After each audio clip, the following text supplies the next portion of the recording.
नमस्कार मित्रों, स्वागत है हमारे इस YouTube channel the ultimate story पर। पौष मास में जब सूर्य धनु राशि को छोड़कर मकर राशि में प्रवेश करता है, तब मकर संक्रांति का पर्व मनाया जाता है और सूर्य धनु राशि से मकर राशि में प्रवेश करता है, इसीलिए इसे मकर संक्रांति के नाम से जाना जाता है। यह एकमात्र ऐसा त्योहार है जिसे संपूर्ण भारतवर्ष में मनाया जाता है, चाहे इसका नाम व मनाने तरीका कुछ भी हो। वैसे तो यह पर्व जनवरी माह की 14 तारीख को मनाया जाता है, लेकिन कभी कभी यह त्योहार 12, 13 या 15 तारीख को भी मनाया जाता है, क्योंकि यह त्योहार पूरी तरह से सूर्य के मकर राशि में प्रवेश करने के दिन मनाया जाता है और सूर्य सामान्यतः 12, 13, 14 या 15 जनवरी में से किसी एक दिन ही मकर राशि में प्रवेश करता है। इस बार भी यह पर्व 15 को ही मनाया जाएगा। हिंदू धर्म में माह को 2 पक्षों में बांटा गया है, कृष्ण पक्ष और शुक्ल पक्ष।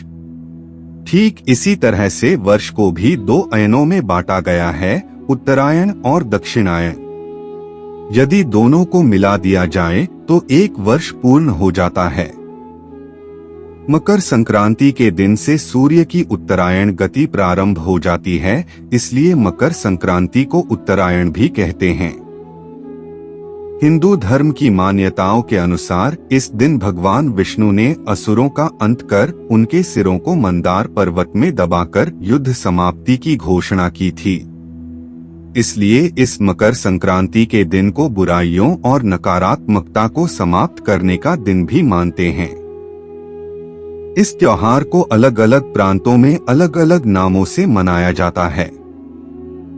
तमिलनाडु में इसे पोंगल के रूप में, तो आंध्र प्रदेश, कर्नाटक और केरला में केवल संक्रांति के नाम से मनाया जाता है, जबकि बिहार और उत्तर प्रदेश में इस त्योहार को खिचड़ी के नाम से जाना जाता है। उत्तरायण को देवताओं का दिन अर्थात सकारात्मकता का प्रतीक माना जाता है। इसीलिए इस दिन जप, तप, दान, स्नान, श्राद्ध, तर्पण आदि धार्मिक क्रियाकलापों को विशेष महत्व दिया जाता है। क्यों मनाते हैं मकर संक्रांति? यह माना जाता है कि भगवान सूर्य अपने पुत्र शनि से मिलने स्वयं उनके घर जाते हैं और शनि मकर राशि के स्वामी हैं। इसलिए इस दिन को मकर संक्रांति के नाम से जाना जाता है।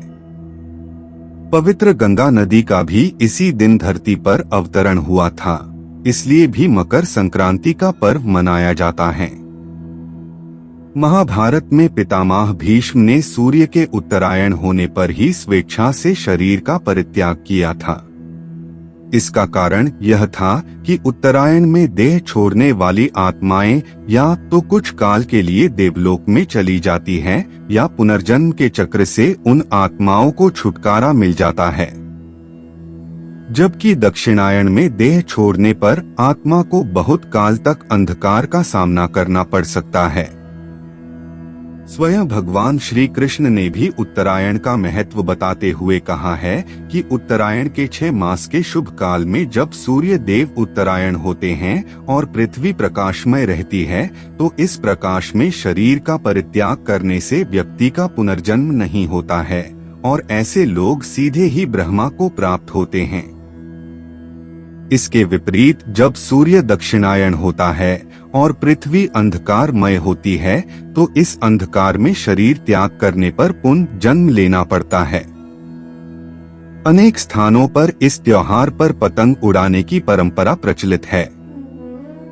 लोग दिन भर अपनी छतों पर पतंग उड़ाकर हर्षोल्लास के साथ इस उत्सव का मजा लेते हैं। विशेष रूप से पतंग उड़ाने की प्रतियोगिताएं भी आयोजित की जाती हैं। पतंग उड़ाने के पीछे धार्मिक कारण यह है कि श्री राम ने भी पतंग उड़ाई थी।